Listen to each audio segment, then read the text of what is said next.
Okay, so what do you know about the history of Silicon Valley? Do you know anything about the history of Silicon Valley? It's a pretty amazing place today, right? This global hub of innovation and entrepreneurship and technology. The economic output of this one region is larger than most entire countries in the world. But how did it all happen? Well, I spent my entire life in Silicon Valley. I grew up right here, and when I grew up here, it was called Santa Clara Valley, and there was kind of Moffett Field and not that much else. But if we look at the history of Silicon Valley, it really begins with the entrepreneurs of 1849. So 1849 is when gold was discovered in California.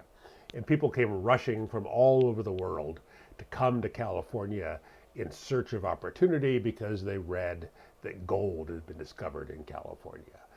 And the population of San Francisco went from 1,000 people to 25,000 people in less than 2 years. And these people who came in 1849, they became known as the 49ers.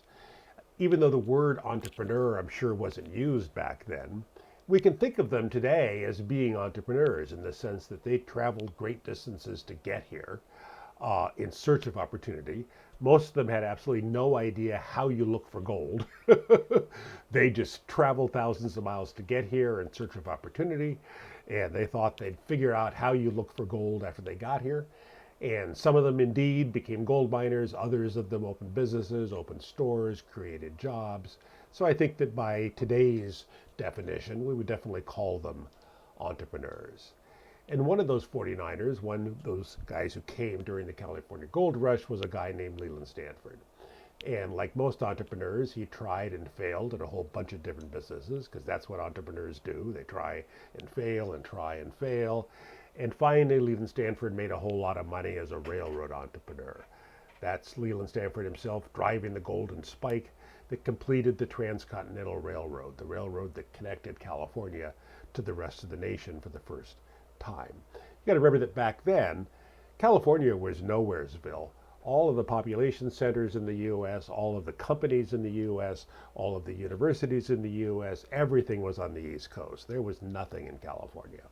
And so building the Transcontinental Railroad kind of changed everything because it connected California to the rest of the nation. And so Jane and Leland Stanford, they were now the richest, most famous entrepreneurs of the day. They built themselves a big, beautiful mansion on Nob Hill in San Francisco, and life was good, except for, as many of you know, the weather in San Francisco is terrible. It's foggy, it's windy, it's cold. San Francisco weather is notoriously miserable. And so Jane and Leland Stanford, they ended up buying 8,000 acres down in Santa Clara Valley where the sun actually shines. And now life was really good because they were rich and famous entrepreneurs and they lived somewhere where the weather was decent. And life was great until one day tragedy struck and their only child died at the age of 15. Leland Stanford Jr., their only child, died at the age of 15. And so they decided in their grief that they would launch a new startup and name it after their son. They decided they would take the land that they owned in Santa Clara Valley and use it to create a new university and name it after their son. And it is still today officially the Leland Stanford Junior University because it's named for their late son. And while I'm sure nobody back then talked about innovative startups and disruptive startups, in many ways, we could think of Stanford University, the new startup that they created, as being innovative and disruptive. They said it was going to be a university that would fit the graduate with some useful pursuit. East Coast universities taught you poetry and art and literature. This new university would teach you useful things you can make a living with. Also, this new university would not have religious instruction, which was an unusual thing at the time. And most innovatively, most disruptively, they were going to let girls in at a time when most universities in the U.S. were either for men or for women, that this was going to be a co-ed university. And so their new startup, Stanford University, opened in 1891. Okay, so that takes us up to the internet, right? Well, the first internet looked like that and was called the telegraph. The telegraph was probably the most transformative technology of the 19th century because all of a sudden, using the system of dots and dashes, this Morse code, you could communicate in real time between cities and towns that were thousands of miles apart. The telegraph was indeed the internet of the 19th century. And so pretty soon the leading telegraph company, called the Federal Telegraph Company, they decided to open a research and development lab down the street from the new university on Emerson Street, Palo Alto, and have some of their research engineers start developing the next generation of telegraph technology. And a guy there named Lee DeForest, he had this wild-ass idea that maybe you could actually transmit the natural sound of a human voice over telegraph wires. And he developed this thing called a vacuum tube amplifier, this thing that could amplify any signal, and used it to transmit voice over telegraph wires. And in fact, Lee DeForest vacuum tube amplifiers were demonstrated at the 1915 World's Fair in San Francisco as the first transcontinental phone call was placed. Now imagine what a mind-blowing experience it must have been in 1915 to be able to stand in San Francisco and hear the natural sound of somebody's voice in New York talking to you. Pretty mind-blowing, I'm sure. So these tubes, developed by Lee DeForest, what these things did is they controlled the flow of electrons, and so this field became known as electronics. And Stanford ended up establishing a course of study in this new field of electronics, and these tubes then kind of drove the development of everything for the next half century, everything from radio to radar and sound recording. Everything was based around these tubes, these vacuum tube amplifiers, including a 21-year-old kid in San Francisco named Philo Farnsworth. They called him the genius of Green Street. He invented television there in his Green Street lab using Lee DeForest's vacuum tube amplifiers. And if you go today, the building is still there, and you'll see a plaque on the side of the building about this being where TV was invented. Now, Frederick Terman became dean of the Stanford School of Engineering. Today, Fred Terman is often referred to as the father of Silicon Valley.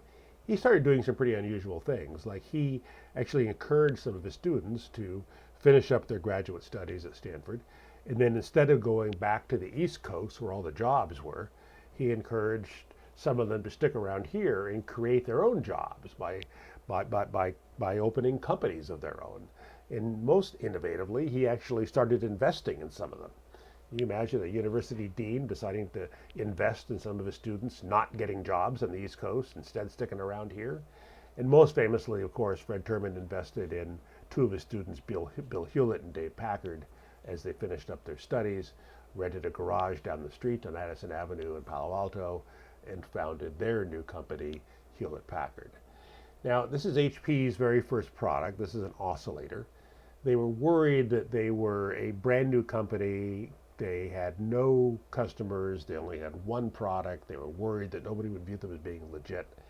And so in what would become a very Silicon Valley thing, they decided to name their only product the HP 200A so that it seemed like they were a big company with a lot of products. And their very first customer was Disney. They sold 8 of these things to Disney at $71 each. And this kind of kicks off the modern era of Silicon Valley. Now, I mentioned that these tubes drove everything until one day a Palo Alto guy named William Shockley, he won the Nobel Prize in Physics for inventing those little gizmos right there. Those are transistors. And transistors did everything vacuum tube amplifiers could do, except they were smaller, they were lighter, they cheaper to manufacture, they consumed less energy. And almost overnight, tubes were obsolete and everything switched over to transistors. And so William Shockley, he rented a building in Mountain View, and he hired a bunch of the top PhD research scientists from the East Coast to come out here and go to work for his new semiconductor company making transistors. And William Shockley, by all accounts, and again, this would become a very Silicon Valley thing, William Shockley, by all accounts, was a brilliant technology guy and a terrible manager. Everybody hated him. And so after just a few years, 8 of his top research engineers got so tired of his shit, they walked out the door, they quit their jobs. They said, William Shockley, you are a terrible manager. You are a terrible human being. We hate you. We are going to quit our jobs, and we're going to create a new startup that competes with you. And so they walked out. They met up at the bar at the Cliff Hotel to talk about the amazing new startup they were going to create, except they realized that none of them knew anything about how you create a startup. They didn't even know how you draw up partnership paperwork. And so they pulled a dollar bill out of their pocket and they all signed a dollar bill as a way of documenting their commitment to each other as co-founders of a brand new startup. But William Shockley said, wait a minute, you guys can't do that. When you guys came to work for me, you all signed employment contracts, and those employment contracts all have non-compete agreements in them. You are prohibited from leaving and creating a new startup that competes with me. Well, it turns out that in California, and it's been in the books for a long time, in California, non-compete agreements are illegal. They're unenforceable. This turns out to be a big factor in the development of Silicon Valley. The fact that in California, you can quit your job on a Friday, tell your boss to go get screwed, and go create a new startup on Monday that competes with your boss, and that is your right under California law, turns out to be a big factor in the development of Silicon Valley. So these guys were pretty psyched about that. They all posted to Instagram about how excited they were. And they founded a company called Fairchild Semiconductor on Charleston Road in Palo Alto. Now, Fairchild Semiconductor today is often referred to as the mothership of Silicon Valley because there's 80 some odd publicly traded companies today that can be traced back to Fairchild Semiconductor. Now, you remember these guys, the Traders 8, they quit their jobs at Shockley, they founded Fairchild, and then two of them, Robert Noyce and Gordon Moore, a few years later, they came up with a new invention that would allow them to put multiple transistors on a single chip. And so they left and founded a little company called Intel. And now all of a sudden the Santa Clara Valley was filled with companies making these things, right? Making transistors and semiconductor chips. And what's the key manufacturing ingredient that goes into making these things? Silicon. And so pretty soon Santa Clara Valley got the nickname Silicon Valley because of the amount of silicon that was being shipped in for manufacturing transistors and semiconductor chips. Now, Gordon Moore, the co-founder of Intel, he wrote a paper in which he predicted that with technology advancing at the pace that it was, he predicted they'd probably be able to double the number of transistors they could get on a single chip every couple of years. So this became known as Moore's Law. So I recently did a spreadsheet, so I was interested in whether or not this has held up very well. So 1965 is when he wrote that paper. That was about 384 transistors on a chip was what they could do at the time.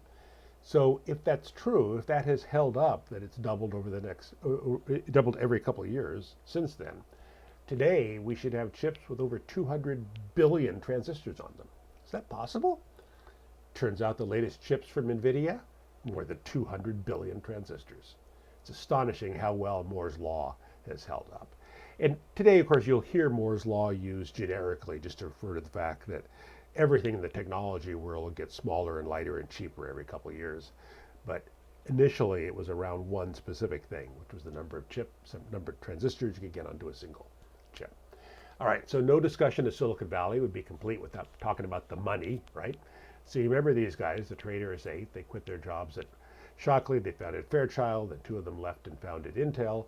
Well, this guy right here, Eugene Kleiner, he was an immigrant from Austria, and he decided after a while that he'd made enough money from Fairchild's IPO that he would now spend the rest of his career just helping out new entrepreneurs and investing in new entrepreneurs. And so he founded a company called Kleiner Perkins, located at Sand Hill Road in Menlo Park, and establishes Silicon Valley's first venture capital firm here in the Valley. And his firm, Kleiner Perkins, goes on to fund AOL, Google, Skype, Spotify, Slack, blah, blah, blah, blah, blah, blah, blah. And that one road, Sand Hill Road, today has a higher concentration of venture capital firms than anywhere else on the planet for no reason other than that's where Eugene Kleiner located his first office. And ever since then, all the VCs have decided they want to be on Sand Hill Road. All right, so that takes us up to the personal computer. So one day Bill Hewlett was at home in Palo Alto, and he got a phone call from a 16-year-old kid. Said, hi, my name is Steve Jobs. I'm 16 years old. And in high school, I'm building a frequency counter as a school project. And I wonder whether over at HP, whether you have any spare parts I could borrow to build my frequency counter. And Bill Hewlett was so impressed with this young man's initiative that he not only gave him the spare parts, he also gave him a job that summer on the HP assembly line. So a 16-year-old Steve Jobs had a summer job soldering chips together on the HP assembly line. And then a couple summers later, he and another Steve soldered a bunch of chips onto a board in order to create an entire working computer on one single board. This is the Apple I. I was 16 years old when it came out. I did not buy one of these, but the following year I was 17 years old and I bought the Apple II, and it was pretty much the coolest thing I'd ever owned in my entire life. And now Santa Clara Valley, nicknamed Silicon Valley, was filled with companies making personal computers. All right, so that takes us up to the internet as we know it today. So the internet as we know it today began as a U.S. Department of Defense project called the ARPANET.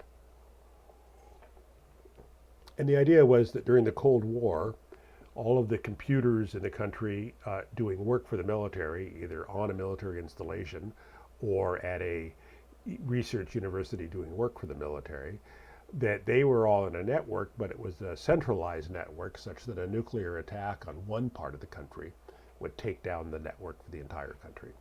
And so ARPANET was designed to be a decentralized network, a distributed network, such a nuclear attack in one place would not take down the network for the entire country. And it worked great, except that if you had a computer talking a different language on a different network, there was no way to connect it to ARPANET.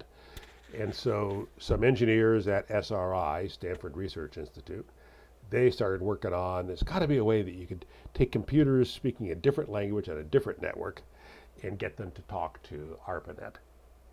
And they went to a dive bar up the street, and they eventually worked it all out. They developed a protocol. They called it an internet protocol because it allowed communication between networks.